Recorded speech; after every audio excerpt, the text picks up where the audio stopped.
День семьи, любви и верности – праздник молодой, но он уже успел полюбиться жителям нашего города. И в этом году комплексный центр социального обслуживания населения совместно с отделом ЗАГС решили провести торжество для семейных пар, для которых 8 июля еще и день начала семейной жизни. 8 июля 2011 году мы с моим супругом Эльмиром поженились. И мы даже не знали, что 8 июля такой прекрасный день, день семьи, любви и верности. И мы рады, что в этот день мы поженились.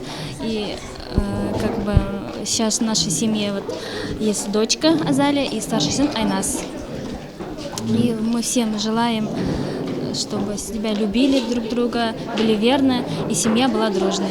Организаторы праздника не обошли вниманием и счастливые семьи, в которых воспитываются двойняшки. Таких молодых пар оказалось 4: Казнабаевы, Алдагуловы, Ерьесовы, Аптекаевы. Местные таланты подарили гостям свои песни, а слова поздравления передала заведующая отделом ЗАГС Айгуль Бухарбаева. Хочется сказать, что это добрый, еще раз повторяю, прекрасный семейный праздник. Пожелать всем здоровья, семейного благополучия, процветания, любви, верности. И, конечно же, хотелось бы поблагодарить наших спонсоров, которые помогли нам подготовиться к этому празднику. Это магазин Сибай Шины в лице директоров, хозяев. Замечательную семейную пару Дмитрия и Ольгу Мавриных.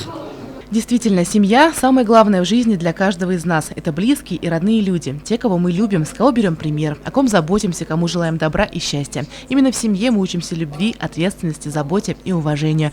Остается пожелать, чтобы люди ценили то, что имеют, ну а тем, у кого еще нет семьи, создавали.